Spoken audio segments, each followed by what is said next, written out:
di kendaraan mewah. Orang-orang Islamnya tidur di rumah-rumahnya ngontrak. Mau makan pun susah. Tak apa-apa, tadi kata guru kami apa, Syekh Baidillah, calon raja di surga. Udah pede aja. Pede, kita percaya diri aja. Sabar. Paling kalau nggak makan paling meninggal paling kan gitu. Nah, tapi insya Allah nggak, karena Nabi pernah berdoa, ya Allah jangan biarkan umatku mati dalam keadaan kelaparan. Coba mohon maaf, siapa yang nganggur di sini? Angkat tangan. Makannya siapa? Kurang dari 2 kali? Ada? Nggak ada. Ini bahkan 3 kali, ada yang 4 kali, ada yang makan 4 kali. Jajan. Jajan belum. Mungkin ada yang mati kekenyangan, mungkin kayaknya. Mati kelaparan enggak, insya Allah. Karena Nabi sudah doa. Saya lebih percaya kalau Nabi doa. Dan umat Islam harus percaya dengan apa yang Nabi bilang.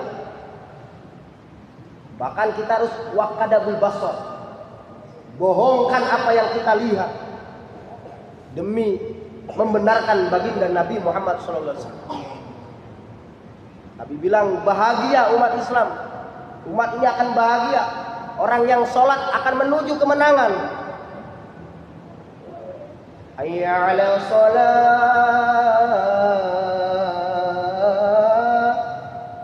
hayya 'alal falah.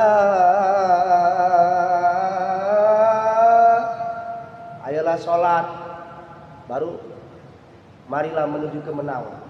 Tapi pulang masih miskin aja katanya. Wa kadabul basar, bohongi apa yang kita lihat. Pasti kita menang.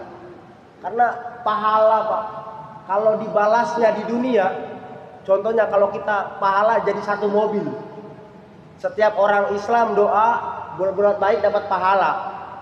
Dan kadang pahala itu 1 kali amal dilipat-lipat, Pak. Tergantung keimanannya, tergantung ketakwaannya. Pahalanya orang alim sama pahalanya abid yang tidak alim, beda pahalanya.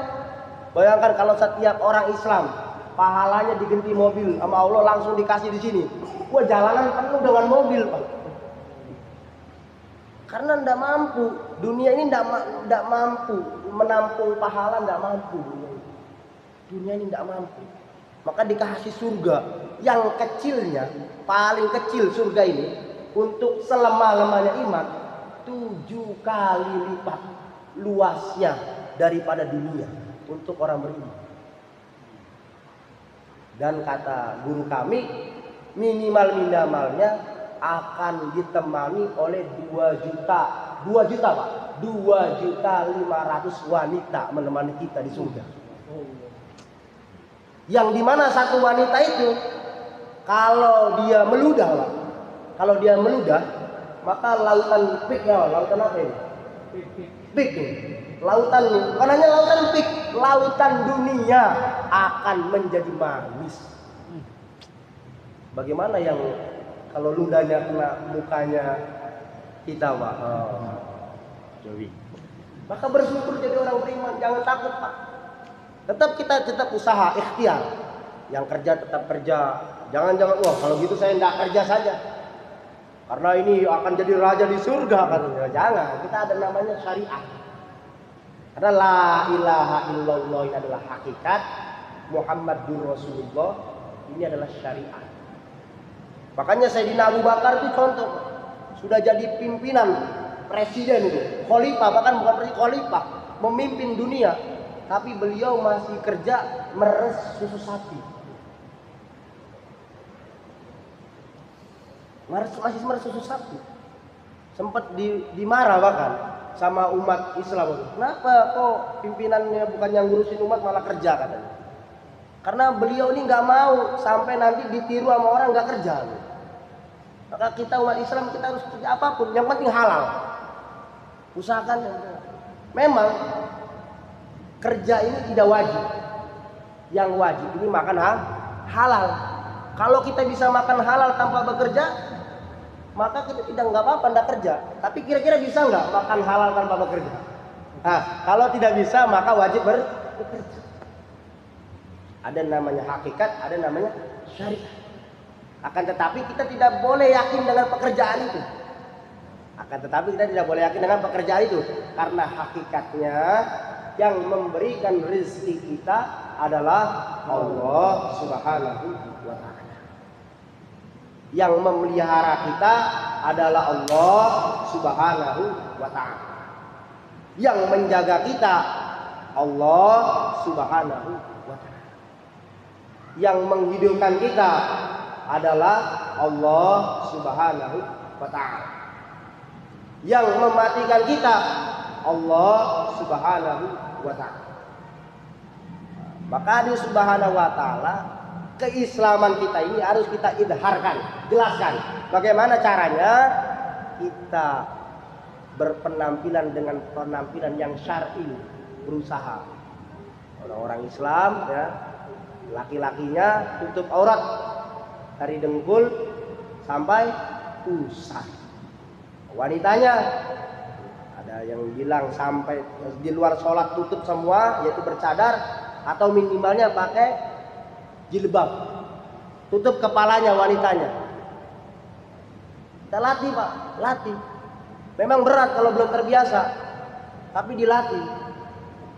Karena yang menyebabkan ada kata-kata bahasa kebiasaan baik atau kebiasaan buruk itu berarti dia bukan satu kali, karena sering terulang-ulang. Ada orang ini kebiasaan buruk dia, ini sering mencuri, kebiasaan buruk.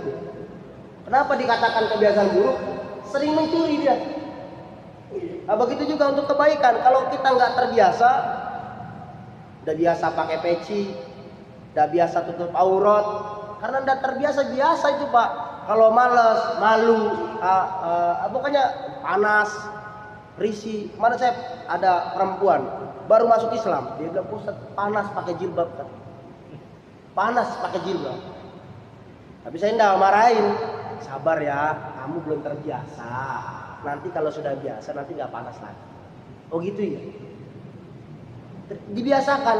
Nah, maka kami ini hadirin yang dirahmati Allah Subhanahu wa taala, kami dihantar 3 hari ini. Rombongan ini beriktikaf selama 3 hari ya, 3 hari ya. Nah, 3 hari ini teman-teman semua ini mau latih kebiasaan sebenarnya, kebiasaan baik. Biar nanti di rumah kayak tadi Masya Allah, setelah pas sholat kita zikiran jahar tadi. Nah, ini kebiasaan baik ini, harus diulang-ulang. Harus diulang-ulang. Dari dulu ulama-ulama kita, Imam Syafi'i zikirnya jahar. Mau duhur, mau asar, mau maghrib, mau isya, mau subuh. Jadi kalau mazhab Syafi'i zikirnya jahar. Ini kebiasaan baik. Mungkin kita di tempat biasanya nggak zikir jahar, ada ya, tapi jangan dipermasalahkan. Maksudnya dengan kita datang ke masjid ini ada bapak-bapak imam masjid, Masya Allah. Ini pelajaran buat kita, bukan hanya kita memberikan pelajaran kepada orang sini, tapi kita dapat pelajaran dari orang-orang sini. Apa diantaranya? Zikir apa? Zikir jahar setelah sholat, salawatan, salam-salaman setelah sholat. Ada tahlilnya. Ini sempurna nih Mas. Ini yang dilakukan oleh ulama-ulama kita terdahulu. Yang sekarang ada yang coba-coba mau menghilangkannya. Awas. Ini tradisi ulama-ulama Indonesia terdahulu. Dari zamannya guru-guru kita, Kiai Hasyim Asy'ari, Syekhana Khalil Bangkalan. Ini amalan. Kalau nanti di luar negeri ya beda lagi, mungkin kayak kita nanti ke India, zikirnya siri itu biasanya Hanafi. Tapi kita orang Indonesia jangan ikut-ikutan. Kalau dari Indonesia kita ikut lagi zikir jahar, karena ini kebiasaan baiknya orang Indonesia dan yang harus dipertahankan. Jangan gara-gara kita keluar negeri, ilmu luar negeri dipakai ke Indonesia cuman gara-gara melihat. Maka pentingnya kita belajar, maka pentingnya kita datangi alim ulama yang ilmunya memang diakui bersanad sampai Nabi Muhammad SAW. Kita tanyakan, gimana sih setelah ibadah ini yang bagus seperti apa? Karena kita ini punya mazhab. Kita ada mazhab Syafi'i, ada mazhab Hanafi. Di Indonesia ini khususnya ini ditekan untuk bermadzhab Syafi'i. berkunut. Nah, kalau nanti kita keluar negeri ada yang mungkin yang tidak kunut. Ini saya bukan permasalahkan, tapi kalau di Indonesia sebaiknya dia berkunut karena terbiasa, kebiasaan kita seperti. Nah, kita keluar 3 hari seperti ini adik. Kita mau latih kebiasaan kita sesuai yang ulama-ulama kita lakukan pada zaman dahulu. Jangan ditinggal, jangan tertipu dengan modern kita ini. Kita mau dibawa ke zaman modern yang dimana zaman ini kita mau dilupakan kepada ajaran daripada nenek moyang kita, ulama-ulama kita. Kita mau dilupakan. Jangan mau kita. Kita ikuti. Ini termasuk di masjid ini kita rasakan, Masya Allah. Nanti selepas 3 hari begitu. Nah, di antaranya lagi kita 3 hari sholat belajar tepat pada waktunya di masjid. Biasanya mungkin, mohon maaf, mungkin saya enggak. Mungkin kita di rumah sholatnya, kadang di masjid, kadang di rumah. Enggak boleh kalau di rumah sholat. Boleh aja. Tapi di rumah pahalanya 1. Itu pun belum tentu bacaan kita benar. Makhrajnya belum tentu benar. Syarat-syaratnya belum tentu benar. Rukun-rukunnya belum tentu benar. Tapi dengan di masjid pahalanya 27 derajat. Lalu di berjamaah mungkin kita kurang baik bacaannya, ada ulama yang baik bagus bacaannya sehingga kita tetap pahalanya tetap dapat. Maka penting berjamaah, maka kita keluar 3 hari begini maksudnya. Mengulang-ulang kebiasaan baik kita dan berusaha mengurangi bahkan menghilangkan kebiasaan buruk kita. Begitu. Maka simpel. Kemarin ada yang tanya tuh, ini apa sih tujuannya keluar 3 hari gini? Ninggalkan anak, ninggalkan istri kata. Oh gini. Sebenarnya kami tidak meninggalkan. Karena kami masih habis ini kami masih pulang ke rumah. Kami ini mau belajar mengulang-ulang kebiasaan baik yang dilakukan oleh ulama-ulama terdahulu. Karena ini urusan agama, ya di masjid.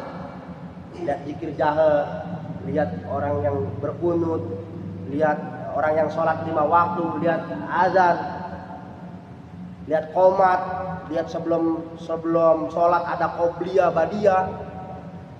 Bahkan kita sekarang Pak, kita keluar 3 hari kita makan bareng-bareng ya, berjamaah. Ini sunnah Nabi Muhammad SAW juga. Bahkan kita makan doa, diajarin doa nih, ya. Diajarin doa nggak makan? Wah, doa, bareng-bareng doa gitu. Kita makan berapa kali sehari? 3 kali. Kalau umurnya 60 kali berapa 3 tuh? 3 kali 60. 60 tahun, Mbak. 3 kali sehari dikali 60 tahun. Berapa kali kita makan? Dan berapa banyak yang kita makan dengan cara sunnah Nabi? Padahal dengan kita makan dengan cara sunnah Nabi Muhammad, maka dapat pahala. Berapa banyak kita tidur? Setiap hari kita tidur. Nah, di dalam kita keluar 3 hari kita diajarin tidur. Bagaimana doa tidur, doa setelah tidur ya. Bagaimana cara tidurnya Nabi, bagaimana yang dilakukan sebelum tidur, apa yang dibaca, kita diajarin ini. Nah, ini nanti bukan hanya di sini saja. Di rumah kita praktekkan. Terutama akhlak kita. Nah, di sini kan kita belajar nih akhlak nih. Sama bapak-bapak kita sopan, sama orang tua kita sopan, sama anak muda kita sayang. Nah nanti di rumah sama keluarga kita gitu. Jangan pulang-pulang ngamuk malah. Ini kenapa bapak nggak sholat? Ibu nggak sholat kenapa ini? Jangan kita rayu mereka lemah lembut. Sebagaimana kita belajar di sini. Kan kita datangin orang-orang dengan rayu lemah lembut yang belum sholat. Dirayu dengan. Nah begitu lagi di rumah. Kita belajar dengan tutur kata yang baik, dan inilah tutur kata yang baik adalah yang dilakukan oleh Nabi kita Muhammad Sallallahu Alaihi Wasallam. Maka hadirin yang dirahmati Allah Subhanahu Wa Taala, itu saja yang saya sampaikan. Kurang lebihnya mohon maaf apabila ada kesalahan, namanya manusia dan saya lagi tahap belajar dan mungkin ada nada saya yang tinggi. Saya karena kebanyakan tinggal di pinggir laut jadi biasa ngomongnya kencang gitu.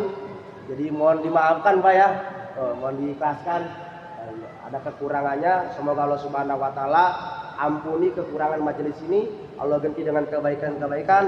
Kita akhiri dengan doa penutup majelis. Subhanallah wa bihamdi, subhanakallahumma wa bihamdika, asyhadu an la ilaha illa anta, astaghfiruka wa atubu ilaik. Assalamualaikum warahmatullahi taala wabarakatuh. Waalaikumsalam. Allah